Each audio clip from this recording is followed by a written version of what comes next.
Serial में आने वाला है एक नया ट्विस्ट। जी हाँ, अब अनुपमा यशदीप यानी दीपू के गले लगकर रोने वाली है और बताने वाली है उसे अपने दिल का हाल। वो यशदीप के गले ऐसे लगेगी जैसे वो अनुज के गले लगती थी। और ये सब देख लेगा अनुज। जब अनुज ये सब देखेगा उसके तो होश ही उड़ जाएंगे। उसको तो ये देखकर यकीन ही नहीं होता कि उसकी अनुपमा किसी और गले लगकर रो रही है। उसे लगता है कि ये एक सपना है, पर लेकिन ये सब सच होता है। ये देखकर अनुज बिल्कुल टूट जाता है। वहीं दूसरी तरफ बीजी ये देखकर बहुत ज़्यादा खुश होती है। उन्हें लगता है कि उनके बेटे की ज़िंदगी में जो प्यार खो गया था, क्या पता वो अनुपमा वापस ले आए।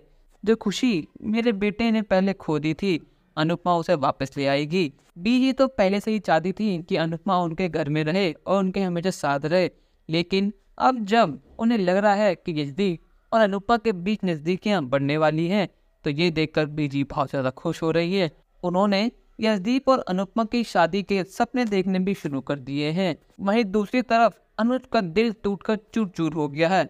अनुज यहाँ बहुत ज़्यादा बेबस हो गया है। वो चाह कर भी यहाँ कुछ नहीं कर सकता। दोस्तों, असल में जब श्रुति और अनुज दोनों घर पहुँच जाते हैं तो अनुज कुछ बहाना मारकर वहाँ से बाहर निकल जाता है, क्योंकि उसे अब भी यकीन नहीं हो रहा कि जोशी बहन कोई और है। उसको आज ही पता लगाना है कि असल में जोशी बहन और कौन है। वो इवेंट तक वेट नहीं कर सकता। उसकी बेचैनी दिन पर दिन बढ़ती जा रही है।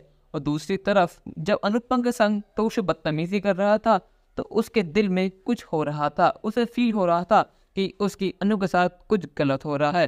असल में दोस्तों, जब यशदीप तोशु की मारपिटाई करके अनुपमा को घर ले आता है और वो उसके लिए जब पानी लेके आता है, तो अनुपमा बिना कुछ सोचे समझे उसे गले लगाकर रोने लगती है। वो कहती है, थैंक यू सर, आप आ गए।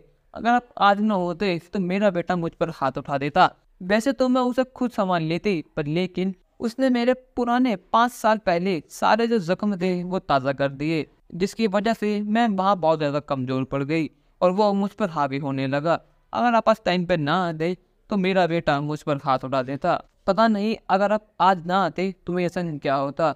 आपका ये एहसान मैं ज़िंदगी भर ध्यान रखूंगी। यहाँ यशदीप को समझ नहीं आता कि अनुपमा जी उसके ऐसे गले क्यों लग रही है, पर लेकिन वो अनुपमा जी को शांत करने की कोशिश करता है। वो उनका सर पर हाथ रख के कहता है, अनुपमा जी आप बिल्कुल सेफ हैं। मेरे होते हुए आपको कोई कुछ नहीं कर सकता। आप मेरी एक एम्प्लॉय हैं और एम्प्लॉय को सेफ रखना एक बॉस का अधिकार होता है, एक रिस्पॉन्सिबिलिटी होती है, और ये रिस्पॉन्सिबिलिटी मैं अपनी अच्छे से निभाऊंगा। और यहाँ पर जब अनुज श्रुति से झूठ बोलकर घर से निकल गया है, वो सीधा पहुँच जाता है यशदीप के घर ये चेक करने कि अनुपमा आई है या नहीं, आखिर वो कौन है इसके संग जोशी बहन गई है। और जब वो गेट खोलकर देखता है कि यशदीप और अनुपमा गले लगे हुए हैं, उसके तो होश उड़ जाते हैं। उसके पैरों तले जमीन खिसक जाती है कि ये क्या हो गया। वो यहाँ पर चाहता तो उन दोनों के बीच आ सकता था, पर लेकिन अनुज ने सोचा कि अब अनु मूव ऑन कर चुकी है।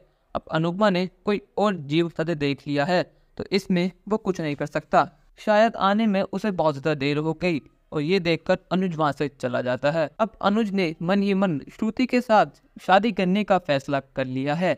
दोस्तों, आपको क्या लगता है, अनुज की गलतफहमी दूर हो पाएगी या अनुज और अनुपमा फिर से एक बार पास आते आते रह जाएंगे? क्या अनुज छोटी शादी कर लेगा?